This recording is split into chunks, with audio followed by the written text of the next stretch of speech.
আসসালামু আলাইকুম বন্ধুরা, আশা করছি তোমরা সবাই অনেক অনেক ভালো আছো। At first you need to tell me something. What is your hobby? So অনেকেই বলতে পারে আমার হবি পেইন্টিং বা আমার হবি ক্রাফটিং, আমি ক্রাফটিং ভালোবাসি বা আমি বিভিন্ন নতুন নতুন জিনিস বানাই বা আমি গান গাই, আমি বই লিখি, আমি জার্নালস বানাই। তো এক একজনের আসলে এক একটা হবি হতেই পারে। So if I ask you, why do you do this? Then what will you say? You'll definitely say that I do this because I love to do this. এরকম কোনো কারণ নেই যে আমি ভাবি যে এটা করলে আমি কি রিওয়ার্ড পাবো বা এটা করলে আমার কোনো লাভ হবে কিনা বা এটার পরে কী কী হতে পারে, শুধুমাত্র আমার কাছে ভালো লাগে এই জন্যই আমি করি। So this thing is called labor of love. Labor of love. So labor of love is a phrase which denotes that we're doing something because we love to do it, not in our intention to get any reward. So আজকে আমরা এরকমই কিছু phrases শিখে নিব যেগুলো আমাদের জন্য খুব ইম্পর্টেন্ট অ্যান্ড আমরা এগুলোকে বিভিন্ন জায়গায় ইন্টারেস্টিংলি ইউজ করতে পারি।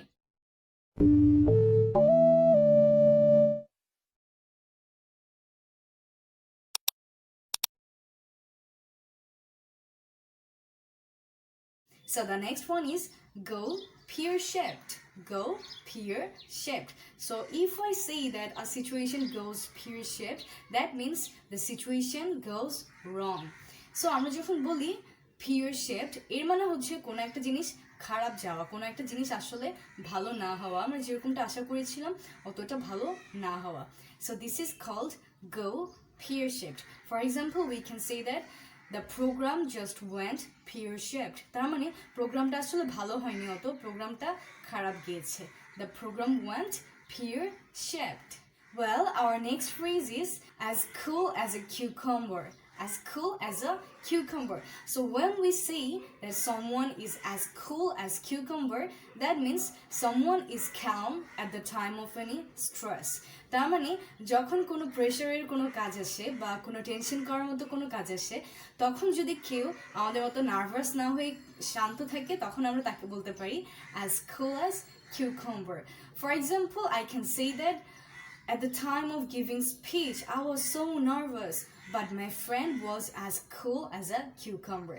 তার মানে যখন আমরা স্টেজে যাচ্ছিলাম আমাদের স্পিচ দেওয়ার জন্য, তখন আমি খুবই নার্ভাস ছিলাম, কিন্তু আমার ফ্রেন্ড অনেক শান্ত ছিল। He or she was just as calm as a cucumber. Well, the next one is side hustle. So side hustle মানে একজন যে কাজটা করে সেটার পরিবর্তে যদি অন্য কোনো একটা কাজ করা, স্পেশালি আমরা যেটাকে বলে থাকি a part time job, that means another source of income, এটাকে বলা হয় side hustle. For example, you can say that she works in an NGO but photography is her side hustle. তার মানে সে একটা এনজিওতে কাজ করে, কিন্তু ফটোগ্রাফিটা সে সাইড বাই সাইড করে যায়, সে ফটোগ্রাফি থেকেও ইনকাম করে, অ্যান্ড এটা হচ্ছে something like part time job. সে মেইন কাজটাও করছে, তার পাশাপাশি এটাও করছে। So this is called side hustle. The next one is well-rounded. Well-rounded. So when we say someone is well-rounded, that means he or she has a lot of skills or interests. তার মানে আমরা যদি বলি কোন একটা person well rounded, তার মানে সেই পার্সনটার অনেক অ্যাবিলিটি আছে, অনেক ইন্টারেস্ট আছে যে কোনো কিছুর উপর, অ্যান্ড অনেক স্কিল আছে, সে সব কিছুতেই খুবই ভালো। For example, we can say that everyone wants to be well-rounded. তার মানে সবাই well-rounded হতে চায়, like all-rounder. অথবা আমরা বলতে পারি my best friend is well rounded. তার মানে আমার বেস্ট ফ্রেন্ডের অনেক অ্যাবিলিটি আছে, অনেক স্কিল আছে, অনেক গুণ আছে, খুব একজন ভালো person, creative person, well rounded. আমাদের পরবর্তী যে ওয়ার্ডস অ্যান্ড ফ্রেজেসটা আছে সেটা হচ্ছে আ rough patch. A rough patch. So this phrase denotes a particular time when something said happens. তার মানে যখন কারোর সাথে খারাপ কিছু ঘটে, একটা খারাপ সময় যায় কারো, সেই সময়টাকে আমরা বলতে পারি a rough patch. For example, this week was a rough patch for me. তার মানে এই উইকটা আমার জন্য খুবই হার্ড ছিল, খুবই ডিফিকাল্ট ছিল। So a rough patch. That means a definite time when something bad happens. The next one is for kicks. For kicks. So এটা আমরা অনেক বেশি ইউজ করে থাকি। For kicks, this phrase denotes something that is used or said for fun. তার মানে যখন কোনো কিছু মজার ছলে করা হয় বা বলা হয়, সবাই মিলে যখন মজা করতে চায়, তখন সেটাকে বলা হয় for kicks. বেসিক্যালি কিক্স বলতে এখানে ফান বোঝানো হচ্ছে।